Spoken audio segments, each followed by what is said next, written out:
Hey everybody, welcome. Like GP said, I'm Brendan, and I've just been thinking about a few things this Christmas season, and I wanted to just sort of unpack a little bit of that.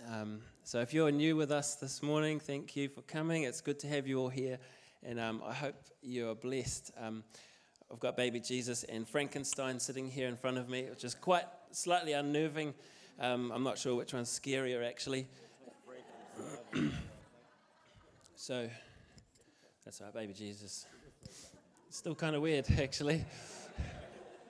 Okay, so anyway, there's a lot going on. As we've just seen, there's all sorts of stuff in the Christmas story. If you're familiar with it, there's angels, there's shepherds, there's, what else is there? Wise guys from the east, there's, what else was there? An escape to Egypt, that wasn't in the story, but Matthew talks about that. There's a lot of things going on. And this year, I've been thinking, just a little phrase has jumped out at me as I've been reading through Luke's account of it. And it comes from Luke chapter 2, verse 19. Just keeping in mind all of the stuff going on in the story, it says that Mary treasured up all these things and pondered them in her heart. It actually says it twice in the story. There's a couple of moments where it says Mary treasured these things in her heart. It's like all the stuff that was going on around her, she just kind of paused and thought about it. What is this all about? What's going on here? And I really love that picture of her, because I think as we've seen with all of the stuff going on in the story around her, it might be easy to lose sight of the forest for the trees, as it were.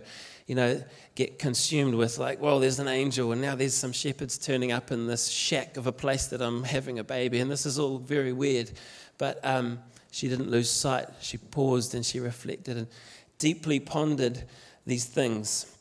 What was happening in all of this story? What was going on? What was the big story that these events were all pointing to? That's what I want to sort of focus on this morning. And if we look at the big picture, we need to zoom out. We're going to take a 30,000 feet view of the story today to understand what was really going on. Because the story of Christmas speaks of the climax of the big story of God and His creation. It points to the coming of the promised one. We need to go right back to the very beginning, though, to understand where we are in the story. Back to the garden. If you're familiar with the story, the whole world, it started with two people in a garden.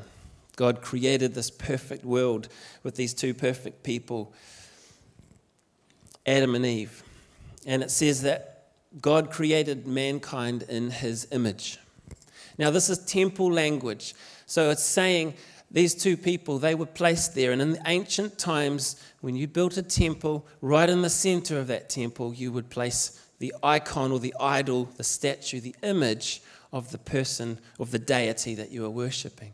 These people were placed there, and when it says they were placed, they were made in the image of God. It's saying they were there, placed there on earth to reflect God, to look like God, to have dominion, to rule on behalf of God.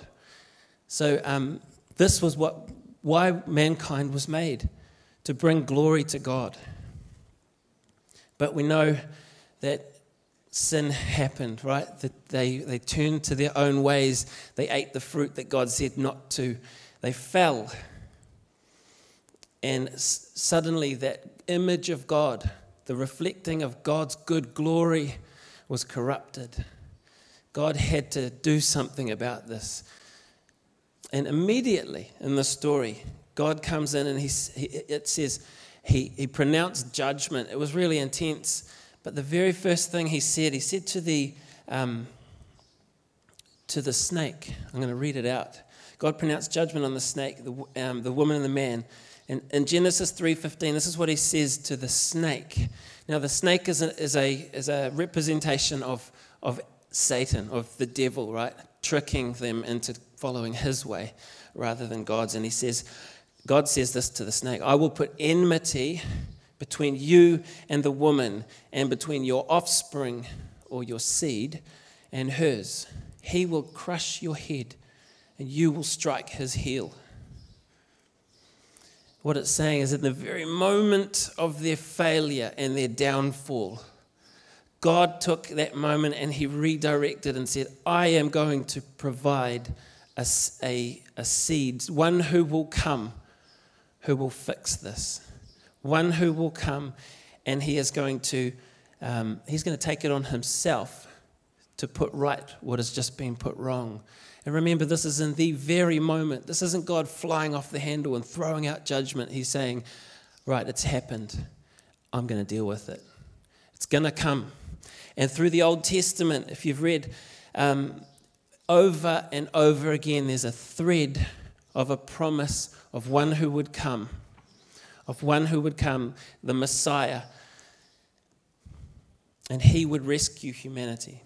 He would rescue his people. When God called Abraham, he said, in your seed, all of the nations of the earth shall be blessed. In Hosea, it says, out of Egypt I called my son. And that's referring to Jesus had to flee when he was a very little baby to Egypt to escape from Herod. And God called them back from Egypt. That was 730 years before Jesus came that was prophesied. And then Isaiah said, therefore, the Lord himself will give you a sign. The virgin will conceive and give birth to a son, and will call him Emmanuel, God with us. And he goes on to say, for to us a child is born, to us a son is given, and the government will be on his shoulders, and he will be called Wonderful Counselor, Mighty God, Everlasting Father, Prince of Peace. Again, that was 700 years before Jesus turned up on the scene. God was saying, don't forget, I'm going to provide the way out here. Everything's broken, but I'm going to provide the one who would come, the Prince of Peace. And in Micah, 500 years before Jesus, he prophesied that this Messiah would come from Bethlehem. So right through the story, the Old Testament, is this ongoing thread of a reminder that God will provide the way out. God is going to provide and fix the broken world, restore his image bearers. So here was Mary, a baby growing in her womb, birthing the Son of God, the promised Messiah. There she was. It says she treasured these things and she pondered them in her heart. And that word treasured means to keep safe, to preserve, and to remember, to preserve the memory of what's happening. She treasured them. She kept the memory safe in her mind and in her heart. She stored them up and pondered how God was acting to restore Israel and humanity to himself through her story.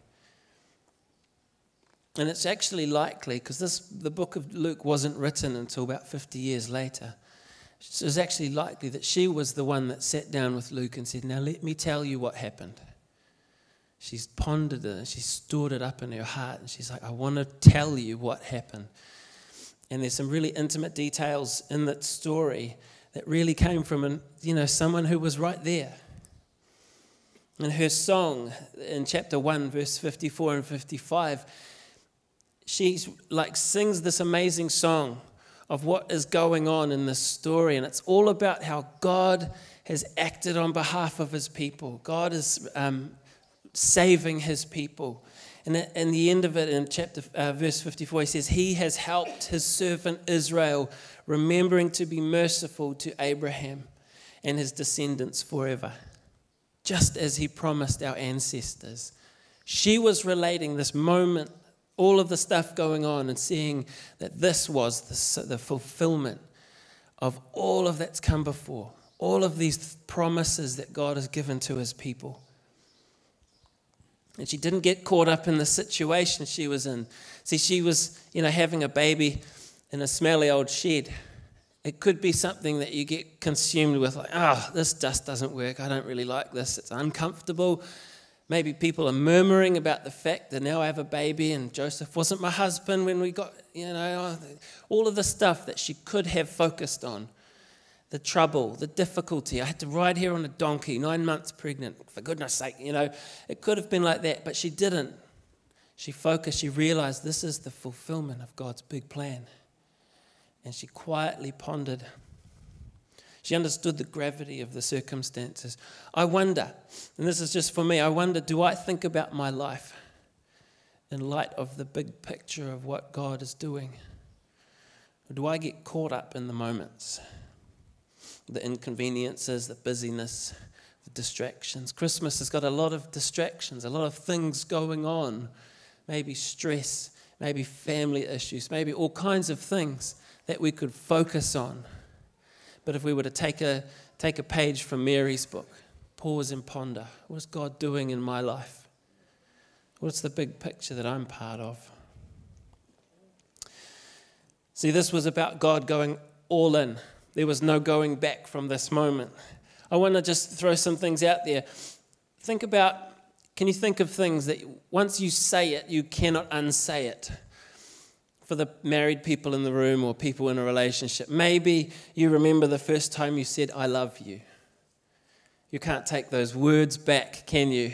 Once it's out, it's been said. Or even, think about, will you marry me? Oh, it's out now. You can't unsay those 4 words. As soon as that's out, it's like, well, now this whole steam train has started rolling and there's no going back from saying that. Or if there is, you're in big trouble, right? What about if breaking someone's trust? Once that's happened, it's very difficult to unbreak trust. Do you know what I mean? Maybe tasting pineapple on a pizza.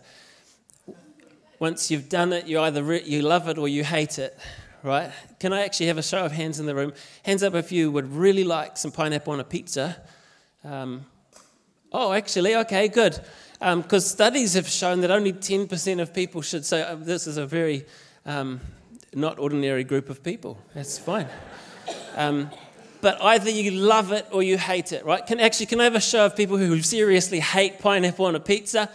That's better, right? Yeah. Okay, look at them. They're all like, ugh, stop talking about it. But once you've had it, you realize actually there's nothing quite better than this. And actually, this pineapple does belong on a pizza. It's important to know this. You're welcome. So, in this moment, God was fully invested. There was no going back. Now, see, he was finally making his move. All of the expected, all of the storyline up to here, it was now rolling. A child was growing in a womb. Excuse me. There is no way out now. There's a baby, there's a family, and there's a community. You know what I mean? You can't turn back after that point. God is fully in. God was all in. 700 years earlier, someone prophesied it. It's one thing to prophesy something that's going to happen in the distant future. God is going to redeem his people. God is going to come and rescue you. It's a whole other thing, though, when that promised deliverer, it was growing in your womb or needing a nappy change. The promised snake crusher was arriving. He was here to redeem his people and restore them to relationship with God, as he intended it to be. And think about this, God, taking that step. God would forever be the God who came and experienced life and death on behalf of his people. God couldn't go back after that point. I've been wrestling. Did it change the nature of God in some way? He was the God who became a human. That's a whole theological debate that we won't go into right now. So we'll move on.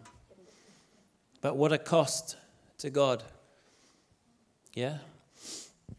I wonder, would we allow this story this year to settle in our hearts? What is it that you're pondering or treasuring in your heart about Christmas this year? Are you taking a moment just to pause and to think what God's doing in your story? How is your story relating to the bigger picture? What's God doing in the big picture?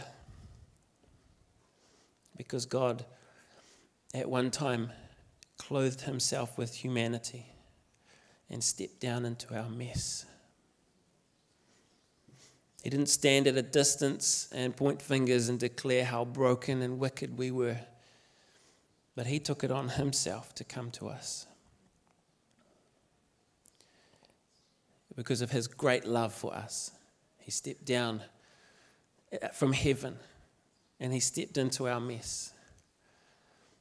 That's probably for me one of the most moving things about Christmas, the messiness of it all. The fact that a pure, holy, good God who has only known glory stepped into the mess, that dirty shed out the back, the shepherds, the flocks, the chaos of Mary and Joseph having to flee to Egypt, being on the run, you know. And I think maybe at this time in history, when things are messy, there's some messy stuff going on in the world, isn't there? It's important that we pause. I might ask the worship team to come back up, actually. It's important that we pause and realize that God is not standing afar, looking and going, come on, guys, sort it out. That God is there in the mess. God is here. Whatever it is for you that you're carrying at this point, whatever all the details and the stuff is of this year's Christmas, I want to just encourage you that God is with you. You remember the word Emmanuel, it means God with us. God revealed, Jesus came and he revealed God to us. That God is a God who will stand with us. Doesn't want to be distant and afar. So I just want to encourage us this morning. Wherever you are, and whatever's going on in your world, make space for God to be in that picture because he wants to be there with you.